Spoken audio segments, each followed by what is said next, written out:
ஓம் விக்னேஸ்வராய நமக. குலதெய்வமான பொன்முத்து கற்பன சுவாமி அங்காள பரமேஸ்வரி பாப்பாத்தியம்மன் துணையுடன் இந்த 2025ஆம் ஆண்டு உங்களுக்கு நல்ல வருடமாக நல்ல வளமும் நலமும் பெற வாழ்த்துக்கள். வணக்கம். நம்ம ஸ்ரீவாரி ஆஸ்ட்ரோ, நான் உங்கள் அஸ்ட்ரோ சஃப்னா பேசுகிறேன். இந்த ஆண்டில் சனி, குரு, ராகு, கேது பயிற்சிகள் உண்டு. பல நல்ல விதமான மாற்றங்கள், ஏற்றங்கள் அப்படிங்கிறது நிதர்சனமான விஷயங்களில் நடக்கக்கூடிய காலகட்டம். கூடவே எந்த இடத்துல கவனமாக இருக்கணும், எச்சரிக்கையாக இருக்கணும் அப்படிங்கிற தெரிந்து கொள்ள வேண்டிய மிக முக்கியமான எளிமையான துல்லியமான பலன்கள். அனைவருக்கும் ஆங்கில புத்தாண்டு நல்வாழ்த்துக்கள். கடகராசிக்காரங்களுக்கு அனைவருக்கும் இந்த ஆங்கில புத்தாண்டு நல்வாழ்த்துக்கள். எல்லாம் வளமும் நலமும் இந்த ஆண்டு உங்களுக்கு அள்ளி கொடுக்க காத்திருக்கிறது. மிகப்பெரிய ஒரு பிரச்சனைகள்லேருந்து, இருளிலேருந்து ஒளிக்கு வரப்போகிறீர்கள் அப்படிங்கிறது தான் உண்மையான விஷயம். அதை பற்றி முழு விவரமாக இப்போது பார்க்கலாம். கடகராசிக்காரங்க, இந்த புத்தாண்டு உங்களுக்கு என்னென்ன பெயர்ச்சிகள், 3 இடப்பெயர்ச்சிகள் மிகப்பெரிய ஒரு மாற்றங்களை உங்கள் வாழ்க்கையில் கொடுக்கும். குரு பெயர்ச்சி, சனி பெயர்ச்சி, ராகு கேது பெயர்ச்சி. இதை வச்சு தான் ஒரு வருட பலன்கள் அப்படிங்கிறது இருக்கும். குரு பெயர்ச்சி மே 14க்கு முன், மே 14க்கு பிறகு எப்படி இருக்கும்? மே 14க்கு முன்னே இப்போ வரைக்கும் 11ஆம் இடத்துல இருக்கக்கூடிய குரு அதன் பிறகு 12ஆம் இடத்தில் வருகிறார். அதே மாதிரி சனி மார்ச் 29ஆம் தேதி 8ஆம் இடத்துலேருந்து அதன் பிறகு 9ஆம் இடத்துக்கு பாக்கிய சனியாக நுழைகிறார். ராகு கேது மே 18க்கு அப்புறம் 9ல் இருக்கிற ராகு, 3ல் இருக்கிற கேது. மே 18க்கு பிறகு அஷ்டமத்தில் ராகுவும் 2ஆம் இடத்துக்கு கேதுவும் வருகிறார். இதனால் என்னென்ன விஷயங்கள் உங்கள் வாழ்க்கையில் நடக்க போகுது அப்படின்னு கடகராசிக்காரங்க ரொம்ப ஆவலாக, யார் பார்க்குறார்களோ இல்லையோ, நீங்கள் கண்டிப்பாக கடகராசிக்காரங்க எனக்கு ஏதாவது விடிவு காலம் இருக்கா அப்படிங்கிறத பார்ப்பீங்க. கண்டிப்பாக உண்டு. குரு 11ஆம் இடத்துல இருந்து 5ஆம் பார்வையாக 3ஆம் இடத்தை உங்களுக்கு புது முயற்சிகள் எல்லாம் பண்ண வச்சார். அதே மாதிரி 7ஆம் பார்வையாக 5ஆம் இடத்தை பார்க்கும்போது புத்திர பாக்கியம் இல்லாதவங்களுக்கு புத்திர பாக்கியம் கிடச்சிது. 7ஆம் இடத்து சில பேருக்கு திருமணம் அப்படிங்கிறது, திருமணம் ஆகாதவங்களுக்கு திருமணம்லாம் நடந்துச்சு. இந்த 11ஆம் இடத்து குரு உங்களுக்கு லாபத்தை அப்பப்போ கொடுத்துச்சு. ஆனால் சனி அப்படிங்கிறவர் என்ன பண்ணார் அப்படிங்கிறது பார்க்கலாம். முதல்ல குரு பலனை ஃபஸ்ட்டு பார்த்துருவோம். கடகராசிக்கு குரு பலனால திருமணம் சில பேர்த்துக்கு இப்போல்லாம் நடந்திருக்கும். மார்ச் 29 மே 14 வரைக்கும் உங்களுக்கு டைம் இருக்குது திருமணம் ஆகிறதுக்கு. 11ஆம் இடத்து குரு உங்களுக்கு லாபத்தை அள்ளி கொடுக்க காத்திருக்கிறார். அதே மாதிரி பார்க்குற பார்வைகளும் சுபிட்சமாக கண்டிப்பாக உங்களுக்கு புதிய முயற்சிக்கு தடையெல்லாம் தகர்த்து எறியக்கூடிய நல்ல காலகட்டம். குழந்தை பிறப்பு, திருமண வாழ்க்கை எல்லாமே நல்லா அமையும். இந்த ஏஜ் 30 to 20 to 40 ஏஜ் வரைக்கும் ரொம்ப நல்லாவே இருப்பாங்க. அவங்களுக்கு இந்த அஷ்டம சனி தான் ப்ராப்ளம். அது என்ன நம்ம முழுசாக பார்க்கலாம். குரு 12 அதுக்கு பிறகு 14க்கு பிறகு குரு 12ஆம் இடத்துக்கு மறைகிறாரே, என்ன பண்ணுவார்? ஆனால் பார்க்குற பார்வையோட சுபீட்ச பலன்கள் கிடைக்கும்.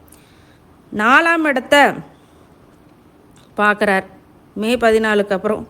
இப்போ என்ன கிடைக்கும்? வண்டி வாகன யோகம் கிடைக்கும். நோய் எதிரி கடன் கட்டுப்பாட்டுக்குள்ளே வச்சுருப்பீங்க. அசிங்க அவமானம் நடைபெறாமல் பார்த்துக்குள்ள விட. அதே மாதிரி புத்திர பாக்கியம், அதாவது உங்களுடைய மாங்கல்ய ஸ்தானம், அதெல்லாம் தோஷங்கள்லாம் விலகும். நல்ல ஒரு நீண்ட ஆயுளை கொடுப்பார். இதெல்லாம் இந்த பார்வை மூலயமா கிடைக்கும். வண்டி வாகனம், வீடு வாசல், கிரகப்பிரவேசம் இதெல்லாம் பண்ணுவீங்க. கடன் நோய் எதிரி எல்லாம் கட்டுப்பாட்டில் வர்றதே பெரிய விஷயம். இந்த நிதி நெருக்கடினால் கொடுக்கல் வாங்கல இந்த பிரச்சனைகள் எல்லாம் நிவர்த்தி ஆகும் மே 14க்கு அப்புறம். என்ன பொருளாதாரத்தில் கொஞ்சம் சிக்கல்கள் இருக்கலாம், ஆனால் அது பெரிய அளவில் சோபிக்காது. ஆனால் சனி 8ஆம் இடத்துல உங்களுக்கு உங்கள் தொழிலில் பார்த்தாரு, தன குடும்ப வாக்க பார்த்தாரு, உங்கள் குழந்தைங்களை பார்த்து புத்திர வகையில் தோஷத்தையும் கொடுத்தார், புத்திரத்தை தள்ளியும் வச்சார். இது எல்லாம் மாறப்போகுது மார்ச் 29 சனி பயிற்சிக்கு பிறகு. 9ஆம் இடத்துக்கு வருகின்ற சனி ரொம்ப நல்ல பலனை உங்களுக்கு கொடுக்க காத்திருக்கிறார். 8ஆம் இடத்துலேருந்து வர்றதே பெரிய விஷயம். தொழிலை கெடுத்தார். இப்போது தொழில் உங்களுக்கு நல்லா போகும், ஆனால் லாபம் ஈட்டுறதுல ஒரு சில தங்கு தடைகள் இருக்கும். எந்தெந்த இடத்துல கவனமாக இருக்கணும்? சனி பார்க்குற இடத்துல கவனமாக இருக்கணும். அப்போ 9ஆம் இடத்துக்கு வந்தாலும் 11ஆம் இடத்து லாபத்தை பார்க்கிறார். அப்போ அந்த இடத்துல கொஞ்சம் கவனமாக இருக்கணும். 10ஆம் இடத்தை பார்க்கும்போது தொழிலை கெடுத்தார். இப்போ லாபத்தை கெடுக்கக்கூடியது இருந்தாலும் அதில் நீங்கள் கவனமாக இருக்கும்போது தப்பிப்பீங்க. அடுத்தது 3வது இடத்துல செய்கிற புது முயற்சிகளை அப்போ எடுக்க வேண்டாம். மார்ச் 29க்கு அப்புறம் பெரிய புது முயற்சிகள் என இருக்கிறதே நல்லா கொண்டு போங்க. 6ஆம் இடத்தையும் பார்க்குறார், குருவும் பார்க்குறார், சனியும் பார்க்குறார். 9ஆம் இடத்துலேருந்து 10ஆம் பார்வையாக 6ஆம் இடத்தை பார்க்குறார். குரு வந்து 12ஆம் இடத்துலேருந்து 7ஆம் பார்வையாக 6ஆம் இடத்தை பார்க்குறாரு. அப்போ நோய் எதிரி கடனை கட்டுப்பாட்டுக்குள்ளே வச்சுருப்பீங்கன்னு குருவை சொன்னேன். சனியும் வந்து என்ன பண்ணுறாரு, 6ஆம் இடத்தை பார்க்குறதுனால நோய் எதிரி கடன் அப்படிங்கிறத நியூட்ரல் பண்ணிட்டார் சனியும் குருவும். அப்போ பெரிய பிரச்சனைகள் அது மூலிமா வராது. அப்போ இந்த சனி பெயர்ச்சி உங்களுக்கு ரொம்ப லாபத்தை கொடுக்கக்கூடியது. அஷ்டமத்திலேருந்து விலகி வர்றதே மிகப்பெரிய நன்மை, அதுதான் உண்மை. ராகு 9ஆம் இடத்துல 3ஆம் இடத்துல இருக்கும்போது மே 18 வரைக்கும் இருக்கார். அப்போ என்ன பண்ணுவார், கண்டிப்பாக 9ஆம் இடத்துல இருக்கக்கூடிய ராகு நல்ல பூர்வ புண்ணியத்தை கொடுப்பார். சொத்து பிரச்சனைகள்லாம் இருந்திருக்கும், அதெல்லாம் நிவர்த்தி ஆகும் மே 18க்கு பிறகு. அஷ்டமத்தில் ராகு வர்றது அதிர்ஷ்டத்தை, திடீர் அதிர்ஷ்டத்தை கொடுக்கும். 2ஆம் இடத்து கேது தான் கொஞ்சம் டேஞ்சரஸ். கேது என்ன பண்ணுவார், தன குடும்ப வாக்கில் போயிட்டு கேது உட்காரும் போது கொஞ்சம் வாக்கு, அதாவது எதுவுமே யோசித்து பேசுங்க, அவ்வளோதான் விஷயம். யோசித்து பேசுங்க, சொல்வாக்கு செல்வாக்கு குறையாத அளவுக்கு பேசுங்க. இது நல்ல பலன்களை கேது கொடுத்துருவார். ஆன்மீக விஷயத்தில் நாட்டம் உள்ளவர்கள் ஆன்மீக சம்மந்தப்பட்ட விஷயங்களை பேசினா இன்னும் உயர்வை கொடுக்கும் கேது. இப்போ உத்தியோகம் தொழில் இதெல்லாம் வந்து எப்படின்னா கண்டிப்பாக மார்ச் 29க்கு அப்புறம் நல்ல பலனை கொடுப்பார். குரு மறைந்தாலும் நிறைந்த அந்த பார்வை பலத்தால் இன்னும் உங்களை பெருசாக்குவார். ராகு கேதுவோடைய நிலை வந்து மே 18க்குள்ளே ஓரளவுக்கு நல்லா இருந்தாலும் பூர்வ புண்ணியத்தில் தோஷத்தை கொடுத்துப்பார். தந்தையாருக்கு ஒரு பிரச்சனையை கொடுத்துருப்பார். இந்த ராகு வந்து தந்தையார் இல்லை அப்படின்னா அரசாங்க வழியில் அரசு சார்ந்த விஷயங்களில் கொஞ்சம் தடை தாமதங்கள், அரசு வழியில் பிரச்சனைகள் அப்படிங்கிறதெல்லாம் கொடுத்துருப்பார். ப்ராப்பர்ட்டி விஷயத்துலலாம் ரொம்ப கவனமாக இருக்கணும். பூர்வீக சொத்தில் ரொம்ப பிரச்சனையை கொடுத்துருக்கோம் மே 18 வரைக்கும். புது முயற்சிகளை தடை கொடுத்துருப்பார், அதெல்லாம் விலகும் மே 18க்கு அப்புறம் இதெல்லாம் மாறும்.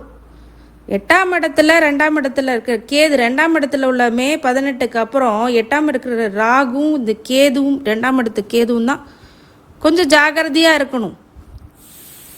மற்றபடி பெரிய பிரச்சனைகள்லாம் எதுவுமே இல்லை. சரி, இப்போ 3 நட்சத்திரத்துக்காரங்களுக்கும் அவரவர் தசாபுத்தி எப்படி பயன்படும்? அந்த தசாபுத்திகள் குரு திசை 6ஆம் அதிபதி 9ஆம் அதிபதி திசை. இந்த குரு திசையில் மே 14க்கு பிறகு 11ஆம் இடத்துல லாபத்தை கொடுத்து 12ஆம் இடத்துல விரயத்தை கொடுப்பார். அப்போ உங்களுக்கு கல்யாணத்தை பண்ணி வைப்பார். குரு திசையில் உள்ளவங்க புனர்பூசத்துக்கு முதல் திசையே குரு திசை தான். அந்த திசை புனர்பூசக்காரங்க எல்லாமே குரு திசையில் குழந்தையாக இருப்பாங்க. ஆனால் உங்கள் வீட்டில் உள்ளவங்களுக்கு சுபமான காரியங்கள் நடக்கும், விரயமும் நடக்கும், அதே மாதிரி சுப விரயங்களும் நடக்கும். நிறைய விஷயங்கள் குரு திசை 6ஆம் அதிபதி 9ஆம்னா நோய் எதிரி கடனையும் கொடுப்பார், அதே சமயத்தை 9ஆம் பாக்கியத்தையும் கொடுப்பார். சனி திசை நடக்குது, பூச நட்சத்திரத்துக்கு முதல்ல சனி, புனர்பூசத்துக்கு 2ஆவது திசை சனி. 7ஆம் அதிபதியும் அவரே, 8ஆம் அதிபதியும் அவரே.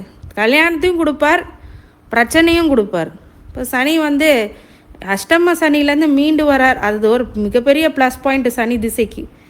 அந்த அளவுக்கு பிரச்சனையை கொடுத்துருவார் அந்த அஷ்டம சனி. இப்போ விலகி வர்றது மார்ச் 29 பிறகு சனி திசை ஒரு மாடர்னான நியூட்ரல் பொசிஷன் வரும். ஒருவேளை உங்கள் ஜனனகால ஜாதகத்தில் சனி நல்ல இடத்துல இருந்தால் ராஜயோகத்தை கொடுப்பார், அது மாற்று கருத்தே இல்லை. அடுத்தது புதன் திசை 3ஆம் அதிபதி 12ஆம் அதிபதி திசை, மறைவு திசை. இது ஒன்றும் பெரிய நன்மைகள் பண்ணாது. 3ஆம் அதிபதி 12ஆம் அதிபதி பெரிய நன்மைகள் பண்ணாது புதன் திசையில். இருந்தாலும் குரு உங்களுக்கு கை கொடுப்பார். மே 14க்கு பிறகு கொஞ்சம் ஜாக்கிரதையாக இருக்கணும். மார்ச் 29க்கு சனி நல்ல இடத்துக்கு வரார். கேதுவும் மே 18க்கு பிறகு கொஞ்சம் சங்கடத்தை கொடுப்பார். அதனால் புதன் திசையில் உள்ளவங்க கொஞ்சம் கவனமாக இருங்க எல்லா விஷயத்துலையும். கேது ராகு கேது மட்டும் பொதுவாகவே பலன் சொல்கிறது அப்படின்னு பார்த்தீங்கன்னா, மே 18க்கு முன் 3ஆம் இடத்துல இருந்த கேது உங்கள் முயற்சிகளை தடை, நண்பர்களால் சங்கடங்கள் அப்படிங்கிறதெல்லாம் கொடுத்துருப்பார். இனிமேட்டு வர 2வது கேதுல உங்கள் தனத்துலேயும் குடும்பத்துலேயும் வாக்குலையும் கொஞ்சம் கவனமாக இருக்கணும். அந்த கேது திசையில் உங்கள் ஜனன கால ஜாதகத்தில் குரு பார்வை கேதுக்கு கிடச்சிருந்தா நல்லது பண்ணும். அடுத்தது சுக்கிர திசை 4ஆம் அதிபதி 11ஆம் அதிபதியும் அவரே. அப்படிங்கும்போது வண்டி வாகனம் லாபங்கள் பொருளாதார நிலையத்தில் ஏற்றங்கள் அப்படிங்கிறதெல்லாம் சூப்பராக கொடுக்க போகிறார் சுக்கிர திசை. சில பேருக்கு சுக்கிர திசையில் தான் நல்லது நடக்கும். நிறையா பேருக்கு திருமணம் ஆகாதவங்களுக்கு திருமணம் ஆகும். லேண்டு ப்ராப்பர்ட்டி கிரகப்பிரவேசம் எல்லாமே நல்லா பண்ணுவீங்க. லாபாதிபதியும் அவரே 11ஆம் இடத்து லாபமும் அவரே கொடுக்கறதுனால உங்களுக்கு லாபத்தையும் சம்பாதிப்பது. இந்த சுக்கிர திசை இந்த மார்ச் 29 சனி பயிற்சிக்கு பிறகு குருவும் ராகு கேதுவும் நல்லதே கொடுப்பார் சுக்கிரனுக்கு. சனி 9ஆம் இடத்துக்கு வராரு, 12ஆம் இடத்துக்கு குரு வந்தாலும் சுக்கிரன் அள்ளி கொடுப்பார். சுக்கிர திசையில் உள்ளவங்க ரொம்ப நன்மை பலன்கள் ஏற்படும். சூரியன் திசை அவருக்கு 2ஆம் அதிபதி திசை. இந்த திசையில் உங்களுக்கு நன்மைகள் தன குடும்ப வாக்கு எல்லாமே நல்லாயிருக்கும். நல்ல திசை சனி திசை, சூரிய திசை. சனி உங்களுக்கு 8ஆம் இடத்துலேருந்து சூரிய திசைக்கு நல்லது பண்ணியிருக்க முடியாது. ஆனால் 2ஆம் அதிபதினால நல்ல குடும்பத்தை இனிமேல் கொடுப்பார். சந்திர திசை ராசி அதிபதி திசை. இந்த திசையில் ரொம்ப நல்ல பலன்கள் மார்ச் 29க்கு அப்புறம் இருக்கும். குரு மே 14 வரைக்கும் உங்களுக்கு நன்மையை சொல்லி காத்திருப்பார். கேதுக்கிட்ட மட்டும் கொஞ்சம் கவனமாக இருந்துக்குங்க. மனசங்கடத்தை மனக்குழப்பத்தை கொடுத்துருவார். செவ்வாய் திசை 5ஆம் அதிபதி 10ஆம் அதிபதி திசை. இந்த திசையும் ரொம்ப நன்மை பலன் இருக்குது. இந்த செவ்வாய் திசையில் சனி இருக்கிறவங்க அறுவை சிகிச்சையெல்லாம் பார்த்துருப்பீங்க. மார்ச் 29க்கு அப்புறம் எல்லாம் சரியாகக்கூடிய நிலை. அடுத்தது ராகு ரொம்ப அதிகமாக பார்த்தீங்கன்னா உங்களோட ஜனன கால ஜாதகத்தையும் பார்க்கணும். இப்போ ராகு இருக்கிற இடம் 9, அதுக்கப்புறம் 8ஆம் இடத்தை வருவார். அப்போ மட்டும் கொஞ்சம் உடல்நிலையில் ஆயில் சம்மந்தப்பட்ட விஷயங்களில் கொஞ்சம் கவனமாக இருக்கணும். எல்லாத்துலேயுமே அந்த ராகு திசையில் ரொம்ப கவனமாக இருக்கணும். இது ஒன்று தான் இஷ்யூஸு. இந்த ஒவ்வொரு திசையும் பூச ஆயில் நட்சத்திரத்துக்கு பொதுவாக இந்தந்த திசைகள் வந்தால் இந்தந்த பலன்கள் உண்டு. எல்லா வகையிலுமே கடகராசிக்காரங்களுக்கு இந்த காலங்கள் மார்ச் 29 ஏப்ரலுக்கு மேலே ரொம்ப நல்ல காலமாக இருக்குது. அதே மாதிரி ராகு கேது குரு உங்களுக்கு பெரிய அளவில் கை கொடுக்கலனாலும் கடகராசிக்கு திசாபூத்திகள் வாரியாக நன்மை பலனை கொடுக்க காத்திருப்பார். சில பேர் சனி திசையில் மட்டும் கொஞ்சம் கவனமாக இருங்க, புதன் திசையில் கவனமாக இருங்க. மற்றபடி குலதெய்வ வழிபாடு சந்திர வழிபாடு பண்ணுங்கள். சிவன் ஆலயங்களில் திங்கக்கிழமையில் சந்திர வழிபாடு பண்ணுங்கள். மிகப்பெரிய ஏற்றத்தை கண்டிப்பாக கொடுக்க காத்திருக்கிறார். கடகராசிக்காரங்களுக்கு அனைத்து ஐஸ்வர்யங்களும் சகல சௌபாகியங்களும் மன நிம்மதியும் ஆரோக்கியத்தை கொடுக்க வேண்டும் என்ற பெருமான் மகா ஈஸ்வரனை வேண்டி வணங்குகின்றேன். கடவுள் அருள் டிவியை பார்த்தமைக்கு நன்றிகள். மேலும் இது போன்ற தகவல்களை தெரிந்து கொள்ள கடவுள் அருள் டிவியை சப்ஸ்கிரைப் செய்யுங்கள். மறக்காமல் பெல் ஐக்கானை கிளிக் செய்யுங்கள்.